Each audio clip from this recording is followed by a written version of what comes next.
I'm Mike Maloney, author of Guide to Investing in Gold and Silver. It's the world's #1 best-selling book on investing in precious metals. It's available in 11 languages.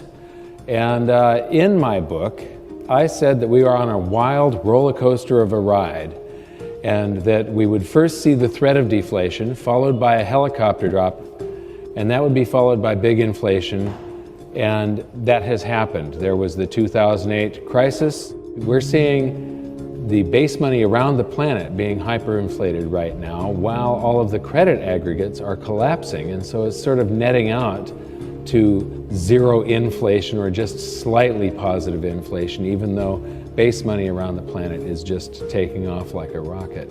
But it would then be followed by a real deflation, and then followed by hyperinflation. So I think it sort of looks like this. We've got the markets going up in the real estate bubble in 2007, and then we had the threat of deflation, which was the 2008 market crash and the big helicopter drop of currency, and you are here. And then I think that we're going into something like this, and it'll be followed by the world's central banks overreacting. People say, some people say I've been calling for hyperinflation, hyperinflation, hyperinflation. There isn't any time that I can find in all of history where a population that's all on one side of the boat, when you have a nation of debtors, what has to happen is that you go into a deflation first, allowing the banks to foreclose, and the public, in general, is on the losing side of the bet. We are entering a period of financial crisis that is the greatest the world has ever known. The wealth transfer that will take place during this decade is the greatest wealth transfer in history. Wealth is never destroyed, it is merely transferred, and that means that on the opposite side of every crisis there is an opportunity. The great news is that all you have to do to turn this crisis into your great opportunity is to educate yourself. I believe that the best investment that you can make in your lifetime is your own education. Education on the history of money, education on finance, education on how the global economy works, education on how all of these guys, the central bankers, the stock market, how they can cheat you, how they can scam you. If you learn what is going on and how the financial world works, you can put yourself on the correct side of this wealth transfer. Winston Churchill once said that the further you look into the past, the further that you can see into the future. This program is all about creating your own crystal ball, being able to gaze into the future, being able to change this crisis, the greatest crisis in the history of mankind, into your great opportunity.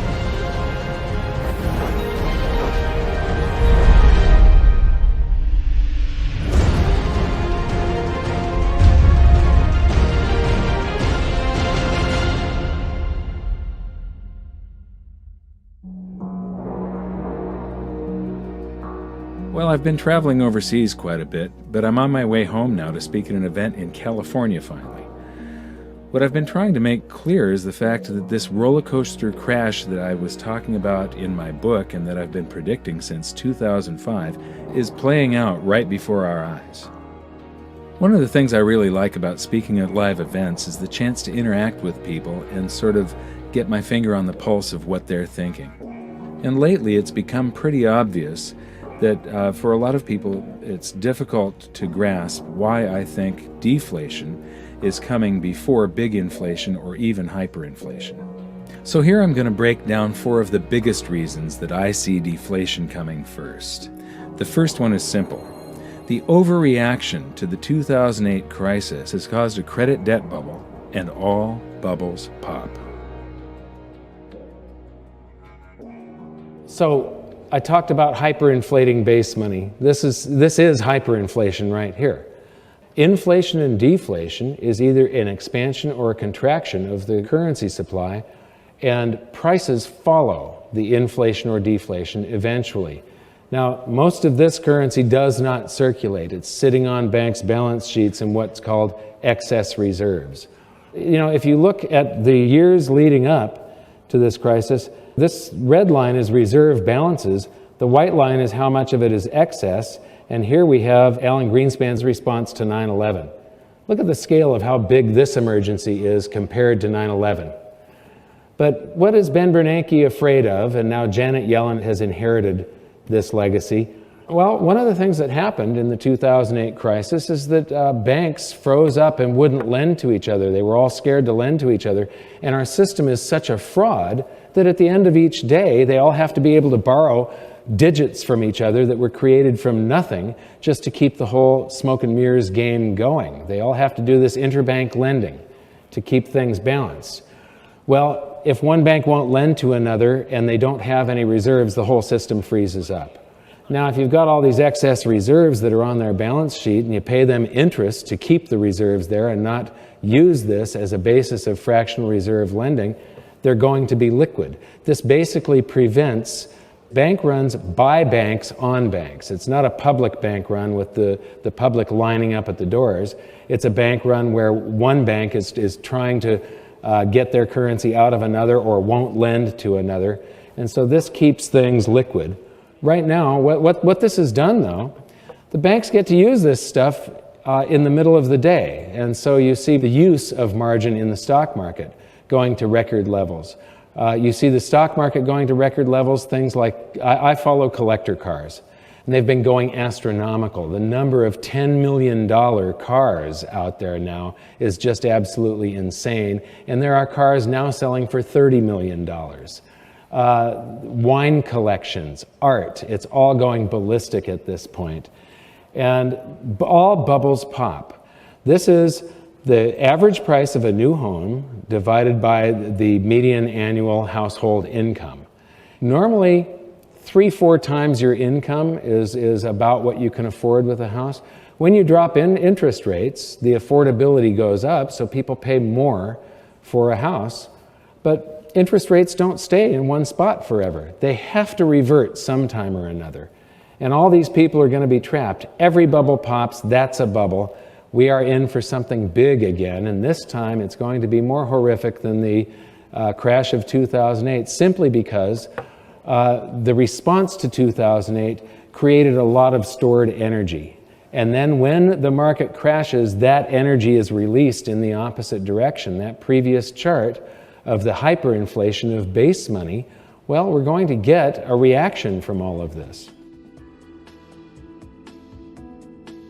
Whatever bubble you're in, the opposite happens of what is of greatest benefit to the most people. Right now, if we went into big inflation or hyperinflation, the average Joe Sixpack would get rewarded for mass stupidity. They're all out on credit. We're in a credit boom. We're in a bond bubble. Those bubbles have to pop, and the popping of a credit bubble is deflationary. It's deflationary. And history's crystal clear on that. A lot of the gold bugs say, the Federal Reserve and central banks, they're creating money, which they are unprecedented. But they're actually inflating to fight the deflation that started to set in the late 2008, early 2009. And if you look back at history, you say every major debt and financial asset bubble in history, the railroad bubble of the early 1870s at peak, followed by deflation. The auto and farm bubble and tractor bubble, that's actually a tractor bubble that caused the Great Depression. It was farms failing, and it was smaller local banks failing that caused the Great Depression and high unemployment. Deflation, because the deflation has to root out the massive debt and the financial assets that get overinflated. And it's good if we bring down the cost of living, if we restructure debt, if we bring financial assets down, it actually improves our standard of living long term, but it is painful when it happens. People think that the Federal Reserve can prevent deflation, that they control the money supply. Most people don't realize that the Federal Reserve controls base money only, and it's an incredibly small portion. It's so tiny. Right. Yeah. And all they do is influence the rest of the economy with interest rates and reserve balances and such. Well, some people say the strategy didn't work. Well, no, it did work. We would have been in a depression, just like the early 30s. We were going that banks were melting down, financial institutions, major Fortune 100 companies were failing like AIG. We would have imploded because once you have that much debt and leverage and things go wrong, it just builds the other way. Like you say, you get a bubble on one end, you get a crash. Bubbles don't correct, they burst. So we were going into that, but government said, no, we will do whatever it takes. Mario Draghi, you know, Ben Bernanke, and they created trillions of dollars to fill the hole. Well, all that does, it's like taking more drugs to keep from coming down. I mean, a drug addict can keep taking more drugs until it kills them, or until they just fall down and get dragged into detox. It's the exact same thing.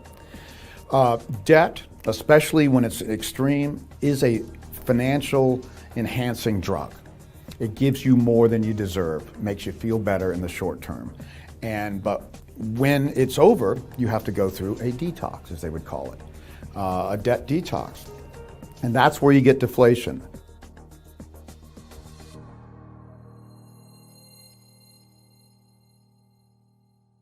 This is the demographics of the United States back in the year 1940.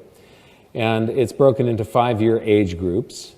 And what I'm going to show you here is the baby boom, and one of the reasons that we're going into this deflationary scenario. And we're also in this swing from individualism to collectivism. This is a pendulum, a cycle that just goes back and forth throughout time. And this is the greatest threat to your well-being and the well-being of the economy and freedom. We're going through a period where this demographic is going to cause some huge problems. So here we are in 1950, and you can see the beginning of that baby boom taking off. 1960, 1970, and this wave. Now, the reason I've got this broken up into these different colors, children are the ultimate consumers. They consume everything, they produce nothing, except a quality of life for their parents, you know, a big reward as far as seeing them grow up and so on.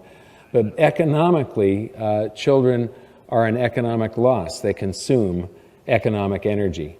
What you're seeing here is this wave coming into working age. The green area is sort of a break-even area. That's when people are getting a job, and it might be a minimum wage job or something like that, and might be sharing an apartment with a few other people. And then as you get into the yellow area, you start to become a net positive for society. You're paying income tax, you're producing more than you consume, and then you get into what's called the maximum spending demographic. The maximum spending demographic is ages 45 to 54, and this group lives in the largest houses of their lifetimes. They're driving the most cars of their lifetimes. They're sending their kids off to college.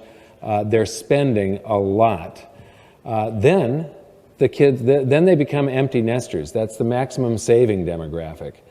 Once the kids are gone off to college, they go, holy moly, we didn't save anything, and we want to retire in 5 years or 10 years. And so they start saving, and then you get to the point where they retire, and they become a maximum social burden demographic, I call it, simply because they're liquidating assets. They've got their stocks and their savings, and each year they're going to liquidate some of those to live, and the only driver that in the economic driver is the medical industry. They drive the medical industry. So economically, the maximum social burden group is a net loss for the prosperity of society, the prosperity of an economy. And so I'm going to go back again, and you can see that maximum social burden group almost didn't exist in 1940. And there's a lot of people of that working age and maximum spending age supporting the few people that were of the maximum social burden category. And then we get the baby boom sweeping through, and in the 80s and that stock market boom of the 90s and all the way up to 2000, that yellow area that really drives the economy was growing every year. Now, we have an economy where it's supposed to grow at about 3%, or it's going to stall. We inflate the currency supply at about that rate. But now, after the year 2000, we've got 2010, the peak of the maximum spending demographic. And from now on, it's sort of downhill. Maximum savers, they do help drive the stock market, but look at that maximum social burden category and look at what happens next. So we are going into this time period right now. Now, the reason there's no children on there is they haven't been born yet. But if you look at, when I first presented this a couple of years ago, birth rates have been falling for quite a while now, and they've been falling even at an even greater speed since the crash of '08. And if you look at the data from the Great Depression, birth rates just fell off a cliff in the Great Depression. And so you have less people of the younger age coming into this demographic to support the people that are retiring. They didn't have the pill during the Great Depression. Contraception was something that was not within most people's reach. So here it is automated, and you can see that big wave sweeping through there. And if you could imagine data for the children, it would be at a much lower rate. And if we do have a big economic pullback, you're going to see that really reduce. So we're in, most likely, some very serious trouble here, because all of our social programs and the way the economy and the society is set up, everybody's expecting to be able to retire at a certain age and live fairly comfortably off of the rest of us, off of the government. Any comments on these different age groups, maximum spending, demographic, maximum savings, and maximum you've got the social same burden? model we do. What is unique at this time in history, and it's the main topic of my most recent book. That's why I call it the demographic cliff. This is the first time in most wealthy countries, there's a few exceptions, let's call it Sweden, Switzerland, and Australia, countries like that have a larger millennial or echo boom, but almost every other country has an echo boom that only comes up near the same heights or is much smaller, like Germany and Japan. This echo boom here is what you're talking about. So my question to people is, like you say, it is a pyramid. Each generation has been larger and more wealthy to help pay off the debts or the accumulation from an aging generation before them. What happens when the millennial is having to support a generation that's actually larger than them? And what happens when there's not enough for them to drive house prices back? I've got a model now for housing that says people spend the most on housing at age 41, but then when they die at age 79 or 80 on average, they become sellers. So I have to subtract the dyers from the buyers, and when I do that, baby boomers are going to be dying at higher rates than the millennials are going to be buying at some point, and there's going to be net negative demand for housing. Everybody's thinking, oh, we're going to need more housing forever. No. Not when a smaller generation follows a larger. So for entitlements, that's huge. There is no way this next generation in the US, nevertheless in Japan or Europe where they're much smaller, can even hope to pay the entitlements that's been promised to the baby boomers. It's a fairy tale. And housing will never be the same. We saw the Bob Hope generation come out of World War II, the first middle-class generation in history where the average person could buy a house on a mortgage. That was not the case in the Roaring '20s even. Only the affluent could do that. So that was a big boon for housing, and housing went out, the depression went away. Then the baby boom comes, unprecedented in numbers. All of our lifetimes, housing's gone up with a few exceptions here and there. Housing is going to do well to go sideways for the coming decades, nevertheless go up much again because of this generational shift. We've never seen this in history.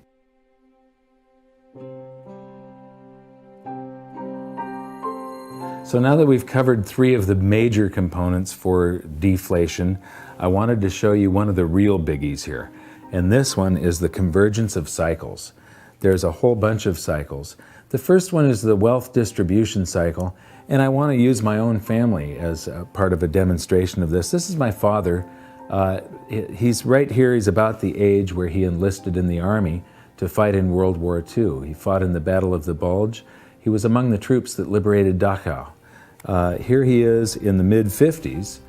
He was manager of an auto parts store that sold high-performance equipment. And here's his tax return from 1955. He would have been filing this about a month and a half after I was born. And so what you see here is that he's a store manager in Salem, Oregon, and his income was about $9,600, and he paid about $1,160 in tax for an effective tax rate of about 12%. And you say, well, he only paid 12% because he didn't make very much, so he was in a really low tax bracket. But wait, this is median home values. This is U.S. Census Bureau data. And here we have 1950 and 1960. So we're going to Oregon, 1950. A median price single-family home was $6,800, and in 1960 it was $10,500. So I'm going to say probably $8,500 is a happy medium there. Today, in Los Angeles, where I live, a single-family median price home is $360,000. Now, he was making enough, making $9,600. He was making $1,100 more than the cost of the average home in Salem, Oregon. So a auto parts store manager would have to be making $360,000 to maybe $420,000, and then paying only a 12% tax on it to equate to the same amount. And it's part of this wealth distribution cycle. This is the amount of national income that the top 1% earns. And back in the 20s, the end of the Roaring 20s, it was above 20% of the national income was going to the top 1% of the income earners. There's a trough here in the 70s where it got down to just 9%, but it's back up to 20%. And so, you know, in this area, the middle class was doing better, and paying less taxes. But on the trip there was the Great Depression right here. So getting back to that is going to be a very deflationary, painful thing. We've already seen the baby boom demographic, but I just need to show you one thing here. You recall that the maximum spending demographic drives the economy. The maximum social burden puts deflationary pressure on their economy. They sell their stocks, bonds, and real estate to survive, and they don't produce anything. But what I want to point out is that there's about 6 times more people driving the economy here in 1940 than there are putting deflationary pressure on it. And when you watch this wave go through, the drivers are always more until just the last couple of decades here. And now the people putting deflationary pressure on the economy exceed the number of people driving the economy. So if you could chart this out with time on that axis and the energy going into the economy on this axis, the curve would probably look something like this. And I believe that we are right about here, right about now. And now for the next cycle in this big convergence, the stock market cycle. This is the S&P 500 PE ratios. A PE ratio is the price of a stock per share divided by the annual earnings of that company per share. And if you're paying somewhere between 10 to 14 times annual earnings, that's fair value. Anything under 10 is undervalued. 14 to 20 is overvalued, and anything over 20 is bubble territory. And here comes the data. And what is important here is that when the stock market goes into a bubble, without exception, it has to visit undervalued before a new bull market can begin. Except for this time, the biggest bubble in history in the year 2000, and when it popped, we went down to fair value and bounced back up into a bubble. Do you really think that a new bull market can begin from here, that we're not going to visit extreme undervaluations? I don't think so. I think that we have to visit extreme undervaluations before a new solid bull market can begin. And now for probably the biggest factor in this convergence of cycles. This is Nikolai Kondratyev. He's a Russian economist that Lenin commissioned to prove that capitalism wouldn't work. He went away for a couple of years to do his studies and came back with his findings that capitalism was the superior system and would work marvelously well, but it would always suffer from these long wave boom-bust cycles to which he gave the names of seasons of spring, summer, autumn, and winter. We'll come back to this in some other episode and really dig into it. But for now, what you need to know is that the winter is the deflationary season. The last winter was the Great Depression. And they used to call this the 50-year cycle, but lately it's gotten stretched out and takes longer.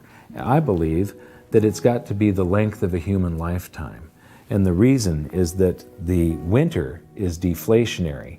And the people that were old enough to be of working age and have young families that lost the house, lost their job, lost the family farm, they become very emotionally scarred. and they become very risk averse and very, very frugal.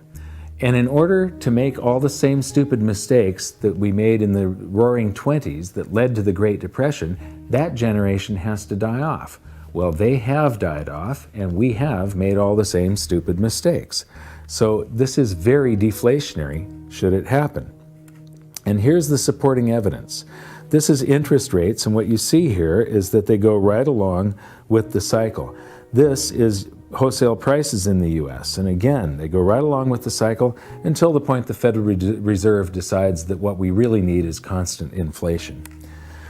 This is one of the biggest cycles of all. It's hard for people to see, though. This east-west cycle takes about 500 years for the pendulum to swing each direction, and 500 years back. It's innovation and prosperity, swinging from Asia to Europe and North America and back. And in the Dark Ages, China was developing gunpowder. Then China stagnated while we had the Renaissance and Industrial Revolution. So ingenuity and prosperity does flow back and forth, and right now you should be able to feel that the Western economies are stagnating and have sort of stalled, while the growth in the Asian economies over the last 20 years has been mind-boggling. And so this is very deflationary for the West. And here is probably one of the most deflationary cycles of all. This is household debt as a percentage of disposable income. And alarm bells should really be going off when people owe more than their disposable income, anytime this exceeds 100%. But I believe that this is also a cycle, and that if we had data, if we could go back further, it would probably look like this. And what's interesting is that this reflects the seasons of the Kondratiev wave of spring, summer, autumn, winter. Spring, summer, autumn, winter. And we're going into a winter, and that's very deflationary. The next cycle you've seen before, we learned about this in episode 2, but it's the shift in world monetary systems. The classical gold standard, the gold exchange standard, the Bretton Woods system, the US dollar standard, and there's something that's coming next. These usually coincide with major wars, but whatever this next shift is, it's going to be chaotic, and it's probably going to be a little painful. It's not going to be pretty. Right now, we learned in episode 3 how countries are abandoning the US dollar standard at a blazing rate right now. It's developing stress cracks, and it's going to implode. And here's the thing, is that that is going to be happening with the convergence of all of these cycles. We have the East-West cycle, we have the baby boom demographic, we have the wealth distribution cycle, household debt as a percentage of disposable income, the stock market cycle, the Kondratiev wave, and the shift in world monetary systems. And the thing about all these cycles is that they have all peaked and they're starting to descend, which is deflationary. Deflation, deflation, deflation, deflation, deflation. And that is all happening at the time when the world monetary system is developing stress cracks, it's about to implode, and it's going to be extremely chaotic. These things are all going to make it even more chaotic. So that's the convergence of cycles, and all of these things are the reason that I am expecting deflation before big inflation or hyperinflation. But just as I said in my book, any deflation is probably going to be short-lived. This is the nightmare scenario for every central banker, and all of the world's central bankers are Keynesians. They believe that they can print their way to prosperity, even though they have proved that you can't time after time. All it does is cause a wealth transfer. When all of the world's central banks start printing their currencies into oblivion simultaneously, what you will see is a wealth transfer where the vast majority becomes very poor and just a few people become very rich. It's horrible for the economy, but Japan is the prime example that it does not work. You can't print your way to prosperity. And here's what you can do. Educate others, protect yourself from what is coming, and please share these videos with everybody that you can. And until the next episode, thank you very much for watching. 更多相关内容，欢迎关注陆可